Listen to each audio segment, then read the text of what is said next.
Una congregación distinguida recibió a Jesús a las 3 de la tarde de este bellísimo sábado, en la nueva sinagoga de Capernaum. Jairo presidía y entregó a Jesús las Escrituras para leer.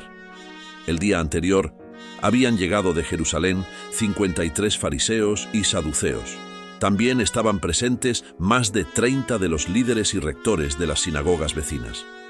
Estos líderes religiosos judíos actuaban directamente bajo las órdenes del Sanedrín de Jerusalén y constituían la vanguardia ortodoxa que venía para inaugurar una guerrilla abierta contra Jesús y sus discípulos.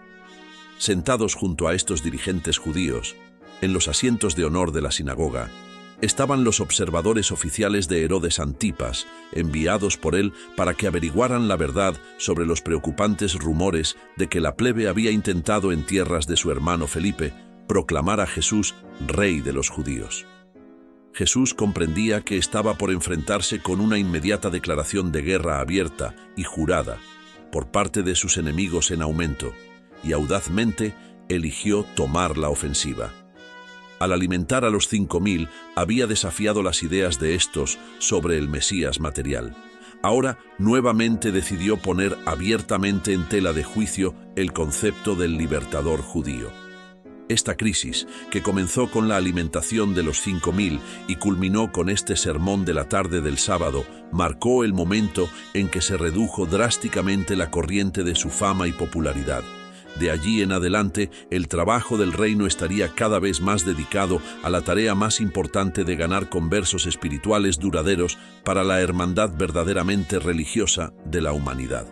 Este sermón marca la crisis en la transición, del período de discusión, controversia y decisión, al de guerra abierta y aceptación final o rechazo final.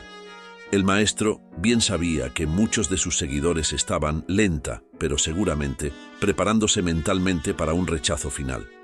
Del mismo modo, sabía que muchos de sus discípulos estaban, lenta pero seguramente, pasando por esa capacitación de la mente y esa disciplina del alma que les permitirían triunfar sobre la duda y valientemente afirmar su fe madura en el Evangelio del Reino. Jesús comprendía plenamente cómo se preparan los hombres para tomar decisiones en una crisis y realizar acciones inmediatas y audaces mediante un lento proceso de selección reiterada entre situaciones recurrentes de bien y mal.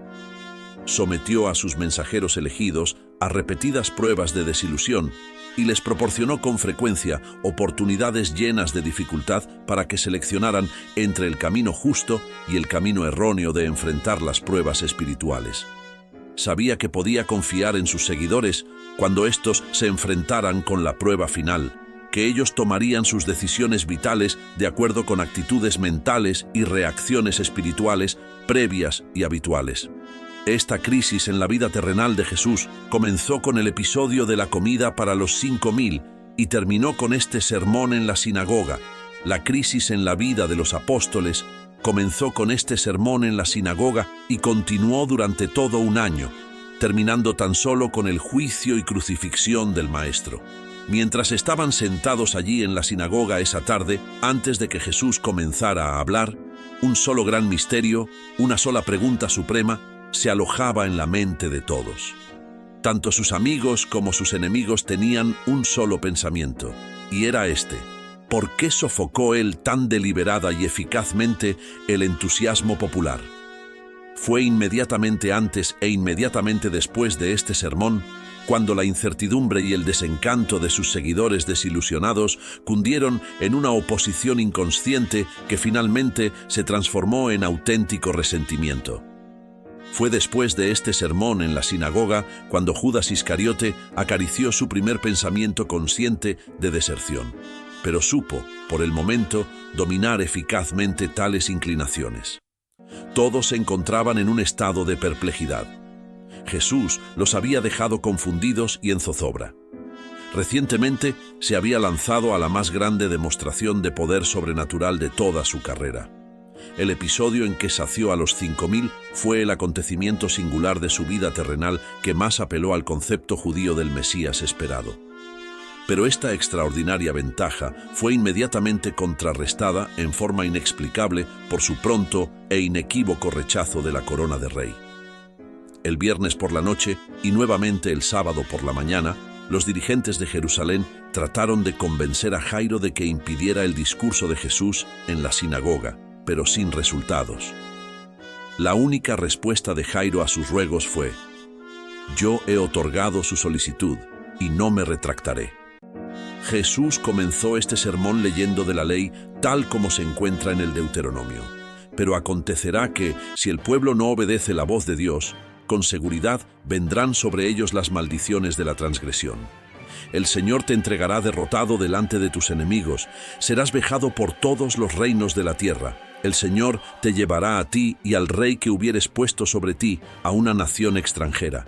Serás motivo de horror y servirás de refrán y de burla entre todas las naciones. Tus hijos e hijas irán en cautiverio. Los extranjeros que estarán en medio de ti se elevarán sobre ti muy alto, y tú descenderás muy abajo. Y estarán todas estas cosas sobre ti y tu descendencia para siempre, por cuanto no habrás atendido a la palabra del Señor. Servirás, por tanto, a tus enemigos que vendrán contra ti. Sufrirás hambre y sed, y llevarás este yugo ajeno de hierro. El Señor traerá contra ti una nación de lejos, del extremo de la tierra, nación cuya lengua no entiendas, gente fiera de rostro, nación que no tendrá respeto a ti. Pondrá sitio a todas tus ciudades hasta que caigan tus muros altos y fortificados en que tú confías, y toda la tierra caerá en sus manos. Y sucederá que llegarás a comer el fruto de tu vientre, la carne de tus hijos e hijas, en el sitio y en el apuro con que te angustiarán tus enemigos. Cuando Jesús hubo terminado esta lectura, pasó a los profetas y leyó de Jeremías: «Si no atendéis a las palabras de mis siervos, los profetas que os he enviado, yo pondré esta casa como Silo, y esta ciudad la pondré por maldición a todas las naciones de la tierra». Y los sacerdotes y los maestros oyeron a Jeremías hablar estas palabras en la casa del Señor. Y sucedió que, cuando Jeremías terminó de decir todo lo que el Señor le había ordenado que dijera a todo el pueblo, los sacerdotes y los maestros lo agarraron diciendo: «De cierto morirás». Y todo el pueblo se agolpó en la casa del Señor alrededor de Jeremías. Cuando los príncipes de Judá oyeron estas cosas, se sentaron para abrir juicio contra Jeremías. Entonces hablaron los sacerdotes y maestros a los príncipes y a todo el pueblo diciendo: «En pena de muerte ha incurrido este hombre porque profetizó contra nuestra ciudad, y vosotros lo habéis oído con vuestros oídos». Entonces habló Jeremías a los príncipes y a todo el pueblo: «El Señor me envió a profetizar contra esta casa y esta ciudad todas las palabras que habéis oído. Mejorad ahora vuestros caminos y vuestras obras, y obedeced la voz del Señor vuestro Dios para libraros de los males que se han pronunciado contra vosotros. En lo que a mí toca, he aquí estoy en vuestras manos. Haced conmigo lo que os parezca bueno y recto. Mas sabed de cierto que si me matáis, sangre inocente echaréis sobre vosotros y sobre este pueblo, porque en verdad el Señor me envió para que dijese todas estas palabras en vuestros oídos». Los sacerdotes y maestros de ese día querían matar a Jeremías, pero los jueces no dieron su consentimiento, aunque sí castigaron sus palabras de advertencia, mandando que lo ataran con sogas y lo bajaran a un calabozo inmundo, hundiéndolo en el lodo hasta las axilas. Eso fue lo que esta gente le hizo al profeta Jeremías cuando él, obedeciendo la orden del Señor, advirtió a sus hermanos sobre su inminente caída política. Hoy deseo preguntaros: ¿qué harán los altos sacerdotes y los líderes religiosos de este pueblo con aquel que se atreve a advertirles sobre el día de su ruina espiritual? ¿Querréis condenar también a muerte al maestro que se atreve a proclamar la palabra del Señor y que no teme deciros que os negáis a caminar en el camino de la luz que conduce a la entrada del reino del cielo? ¿Qué es lo que buscáis como prueba de mi misión en la tierra? Os hemos dejado tranquilos en vuestra posición de influencia y poder, mientras predicábamos buenas nuevas a los pobres y a los parías. No hemos lanzado ningún ataque hostil contra lo que vosotros reverenciáis, sino más bien hemos proclamado una nueva libertad para el alma temerosa del hombre. He venido al mundo para revelar a mi Padre y para establecer sobre la tierra la hermandad espiritual de los hijos de Dios, el reino del cielo. Aunque muchas veces os he recordado que mi reino no es de este mundo, Sin embargo, mi Padre os ha otorgado muchas manifestaciones de portentos materiales, además de las transformaciones y regeneraciones espirituales más evidentes. ¿Qué nuevo signo buscáis de mis manos? Os declaro que ya tenéis pruebas suficientes para permitiros tomar una decisión. De cierto digo a muchos que están sentados ante mí este día. Os enfrentáis con la necesidad de seleccionar qué camino seguiréis. Y yo os digo, como Josué dijera a vuestros antepasados, elige tú este día a quién servirás. Hoy, muchos de vosotros os encontráis ante la bifurcación de los caminos. Algunos entre vosotros, cuando no pudieron encontrarme después del festín de la multitud en la otra orilla, contratasteis la flotilla de pesca de Tiberias, que una semana antes se había refugiado ahí cerca durante una tormenta, para ir en mi seguimiento. ¿Y para qué? No en pos de la verdad y la rectitud, ni para aprender cómo mejor servir y ministrar a vuestros semejantes. No, más bien fue para conseguir más pan sin haber que trabajar por éste. No buscabais llenar vuestra alma con la palabra viva, sino tan solo llenar vuestro estómago con el pan fácil. Por largo tiempo se os ha enseñado que el Mesías, cuando llegara, realizaría portentos que harían agradable y fácil la vida para todo el pueblo elegido. No es de extrañar, pues, que habiendo recibido estas enseñanzas anheléis panes y peces. Pero yo os declaro que esta no es la misión del Hijo del Hombre. Yo he venido para proclamar la libertad espiritual, enseñar la verdad eterna y promover la fe viviente. Hermanos míos, no anheléis la carne que perece, sino más bien buscad el alimento espiritual que alimenta aún hasta la vida eterna. Y este es el pan de la vida que el Hijo da a todos los que lo tomen y lo coman, porque el Padre ha dado esta vida al Hijo sin limitaciones. Cuando vosotros me preguntasteis, ¿qué hemos de hacer para realizar la obra de Dios? Yo os dije claramente, esta es la obra de Dios, que creáis en aquel que Él ha enviado. Luego dijo Jesús, indicando una imagen de vasija de maná que decoraba el dintel de esta nueva sinagoga, embellecida con racimos de uva. Habéis creído que vuestros antepasados en el desierto comieron maná, el pan del cielo, pero yo os digo que ese era el pan de la tierra. Aunque Moisés no dio a vuestros antepasados el pan del cielo, mi Padre ahora está pronto para daros el verdadero pan de la vida. El pan del cielo es lo que desciende de Dios y da vida eterna a los hombres del mundo. Y cuando vosotros me digáis, danos este pan viviente, yo os contestaré, yo soy el pan de la vida. El que viene a mí no pasará hambre, el que cree en mí jamás tendrá sed. Me habéis visto, habéis vivido conmigo, habéis contemplado mis obras. Sin embargo, no creéis que he venido del Padre. Pero a los que sí creen, no temáis. Todos los que son conducidos por el Padre vendrán a mí, y el que venga a mí no será rechazado. Ahora permitidme que os declare, de una vez por todas, que he venido a la tierra, no para hacer mi propia voluntad, sino la voluntad de aquel que me envió. Y esta es la voluntad final de aquel que me envió, que de todos los que Él me ha entregado no debo perder ni uno. Y esta es la voluntad del Padre, que todo el que contemple al Hijo y crea en Él tendrá vida eterna. Solo ayer os di pan para vuestro cuerpo. Hoy os ofrezco el pan de la vida para vuestras almas hambrientas. Tomaréis pues ahora el pan del Espíritu con tanto entusiasmo como entonces comisteis el pan de este mundo. Al pausar Jesús un momento para contemplar la congregación, uno de los maestros de Jerusalén, miembro del Sanedrín, se levantó y preguntó, ¿debo comprender yo, según lo que tú dices, que eres el pan que viene del cielo y que el maná que Moisés diera a nuestros antepasados en el desierto no lo era? Jesús respondió al fariseo, comprendiste bien. Entonces dijo el fariseo, pero ¿no eres tú Jesús de Nazaret, el hijo de José, el carpintero? ¿Acaso no son tu padre y tu madre, así como también tus hermanos y hermanas, bien conocidos de muchos entre nosotros?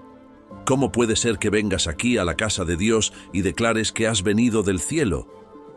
A esta altura, tanto murmullo había en la sinagoga y tal amenaza de un tumulto que Jesús se puso de pie y dijo, seamos pacientes, la verdad no sufre nunca por un escrutinio honesto. Yo soy todo lo que tú dices, pero aún más.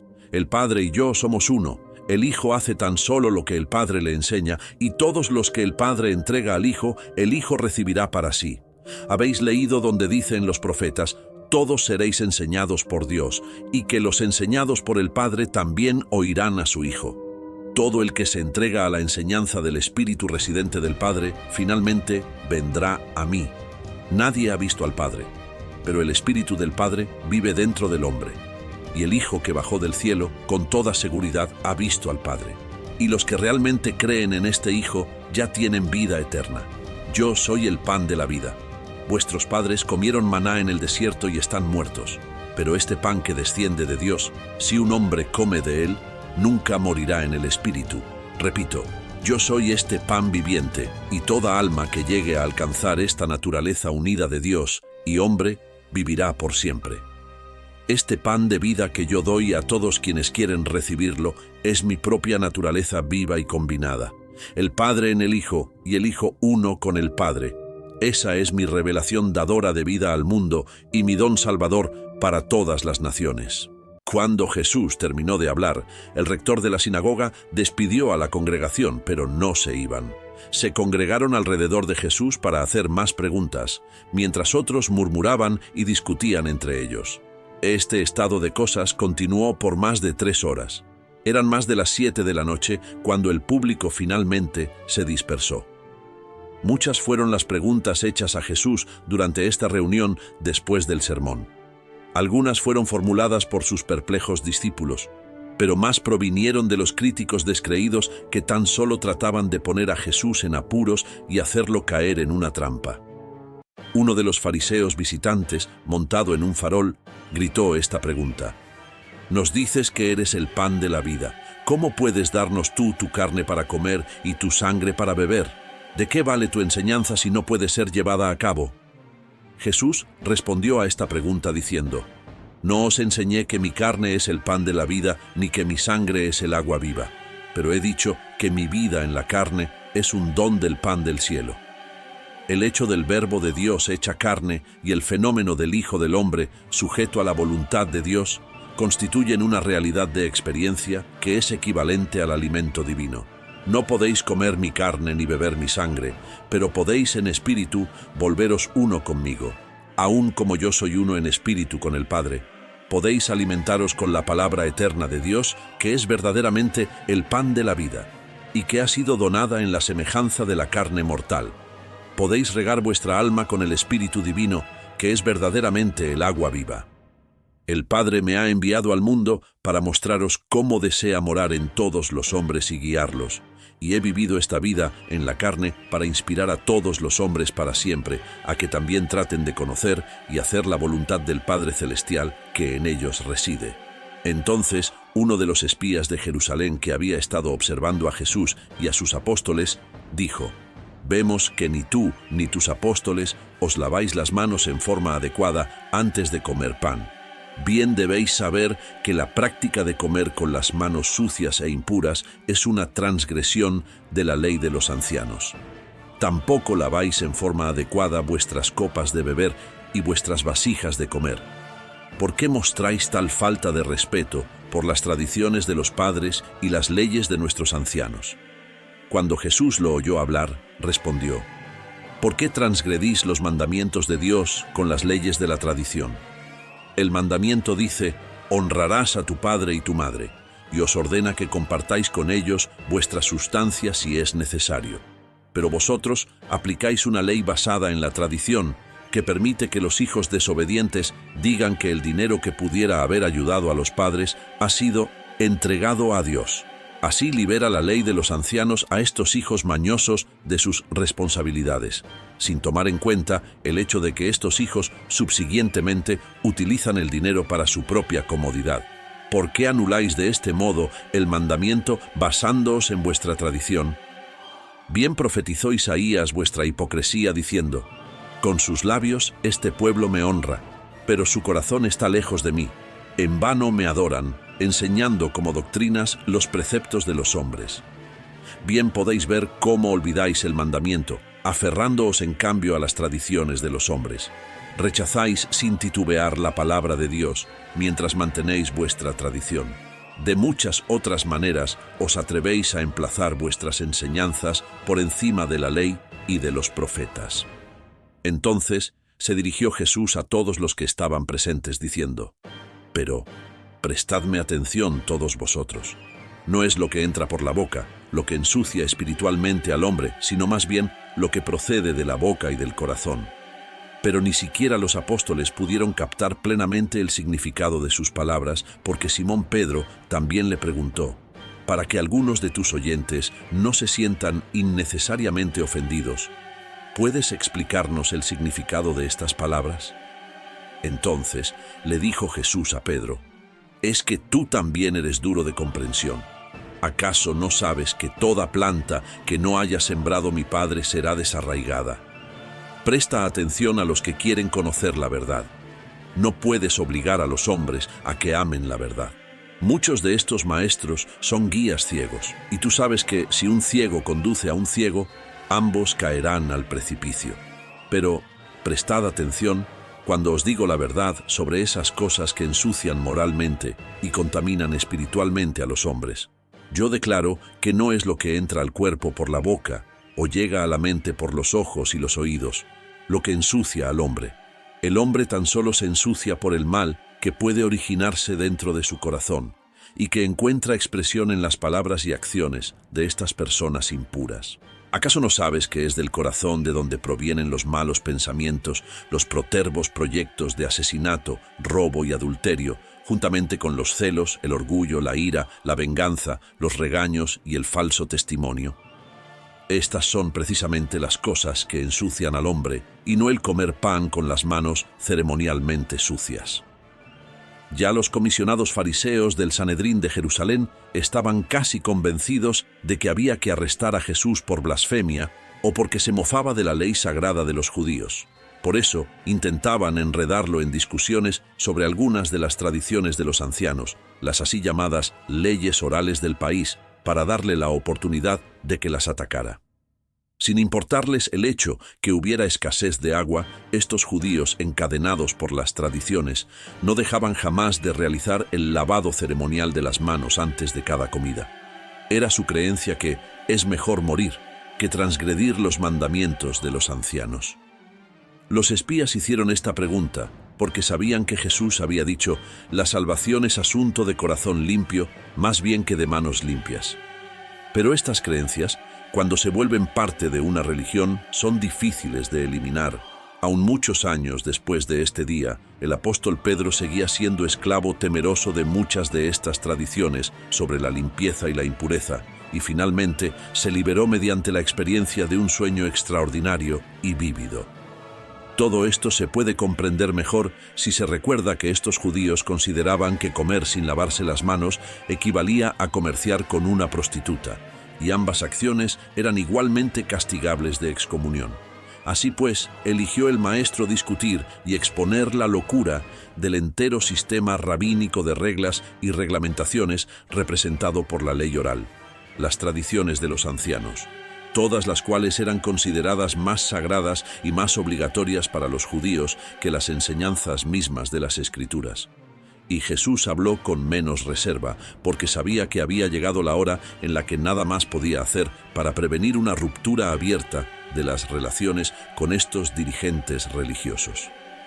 Durante esta reunión, después de los servicios, en el medio de las discusiones, uno de los fariseos de Jerusalén condujo ante Jesús a un joven perturbado, poseído por un espíritu rebelde y turbulento. Después de conducir a este mancebo de mente ante Jesús, dijo: ¿qué puedes hacer tú por semejante aflicción? ¿Puedes echar afuera a los diablos? Cuando el maestro contempló al joven, fue conmovido por la compasión y, señalando al muchacho que se le acercara, lo tomó de la mano y dijo: tú sabes quién soy yo, sal de él, y yo ordeno a uno de tus semejantes leales que se asegure de que no vuelvas. Inmediatamente el joven se sintió normal y recobró su mente sana. Este es el primer caso en el que Jesús realmente echó a un espíritu malvado fuera de un ser humano. Todos los casos previos solo habían sido supuestamente poseídos por el diablo, pero este era un caso genuino de posesión demoníaca, tal como de cuando en cuando ocurría en aquellos días y hasta el día de Pentecostés, cuando el Espíritu del Maestro fue derramado sobre toda la carne, haciendo por siempre imposible que estos pocos rebeldes celestiales se aprovecharan de ciertos tipos inestables de seres humanos. Al mostrar el pueblo admiración, uno de los fariseos se puso de pie y acusó a Jesús de que podía hacer estas cosas, porque estaba aliado con los diablos, que admitía en el lenguaje mismo que empleó para echar fuera a este diablo, que se conocían. Y siguió diciendo que los instructores y dirigentes religiosos en Jerusalén habían decidido que Jesús realizaba todos sus así llamados milagros por el poder de Beelzebú, el príncipe de los diablos. Dijo el fariseo: «No os asociéis con este hombre, es socio de Satanás». Entonces dijo Jesús: «¿Cómo puede Satanás echar afuera a Satanás? Un reino dividido contra sí mismo no puede permanecer. Si una casa está dividida contra sí misma, pronto cae en la desolación. ¿Puede resistir el sitio una ciudad desunida? Si Satanás echa a Satanás, está dividido contra sí mismo. ¿De qué manera, pues, puede perdurar su reino? Pero deberíais saber que nadie puede entrar en la casa de un hombre fuerte y despojarlo de sus bienes, si antes no lo vence y lo ata. Así pues, si yo por el poder de Beelzebú echo afuera a los demonios, ¿por qué poder los echan vuestros hijos? Por eso ellos serán vuestros jueces. Pero si yo, por el Espíritu de Dios, echo fuera a los diablos, entonces el reino de Dios ha de veras venido sobre vosotros. Si no estuvierais cegados por el prejuicio y confundidos por el temor y el orgullo, fácilmente percibiríais que el que es más grande que los diablos está en vuestro medio. Me obligáis a declarar que el que no está conmigo está contra mí, que el que no cosecha conmigo lo dispersa todo a los cuatro vientos. Dejadme pronunciar una advertencia solemne a vosotros que presumís, con los ojos abiertos y con malicia premeditada, atribuir a sabiendas la obra de Dios a las acciones de los diablos. De cierto os digo que todos vuestros pecados serán perdonados, aun todas vuestras blasfemias, pero la blasfemia deliberada y maligna contra Dios no os será perdonada. Puesto que estos obreros persistentes de la iniquidad nunca buscarán ni recibirán perdón, son culpables del pecado de rechazar eternamente el perdón divino. Muchos entre vosotros habéis llegado este día a la bifurcación de los caminos. Habéis llegado al comienzo de la elección inevitable entre la voluntad del Padre y los caminos autoelegidos de las tinieblas. Así como vosotros elegís ahora, así seréis con el tiempo. Debéis hacer bueno el árbol y bueno su fruto, o de lo contrario, el árbol será corrupto y corrupto su fruto. Yo declaro que en el reino eterno de mi Padre, el árbol se conoce por sus frutos. Pero algunos entre vosotros que sois como víboras, ¿cómo podéis, habiendo ya elegido el mal, dar buenos frutos? Después de todo, por vuestra boca habla la abundancia del mal en vuestro corazón. Entonces, otro fariseo se puso de pie diciendo: Maestro, querríamos que nos dieses un signo predeterminado con que todos estemos de acuerdo que estableces tu autoridad y derecho de enseñar.